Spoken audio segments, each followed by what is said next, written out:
toujours intéressant de recycler un peu ces mauvais moments pour qu'ils deviennent des opportunités.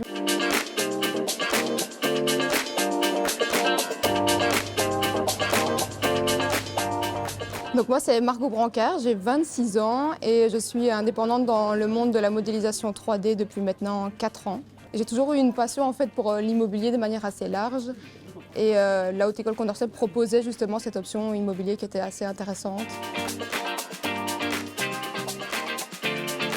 Je dirais que c'est vraiment un ensemble. Déjà, c'est l'architecture, la beauté des bâtiments, la diversité aussi qu'il peut y avoir.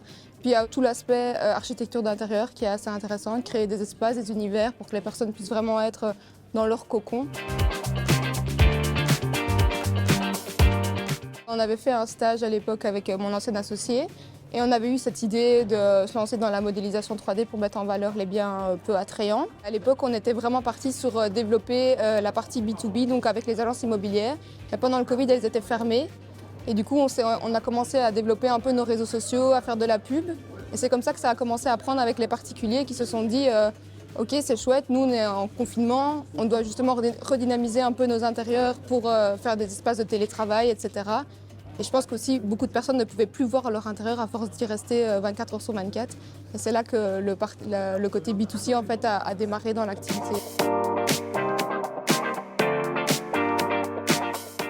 Et c'est par ce cursus-là d'étudiant entrepreneur que j'ai pu avoir à l'époque le statut d'étudiant entrepreneur scolaire qui était donné par la Haute École Condorcet et qui nous a permis à l'époque de faire notre stage sur notre entreprise et notre TFE entrepreneurial en plus. On a pu mettre un petit peu en œuvre nos cours dans ce qu'on faisait et du coup ça nous a un petit peu plus lancé dans ce parcours-là entrepreneurial qui était assez intéressant. Puis toute l'aide qu'on a pu avoir de la Haute École Condorcet à l'époque dans le développement pur de l'entrepreneuriat.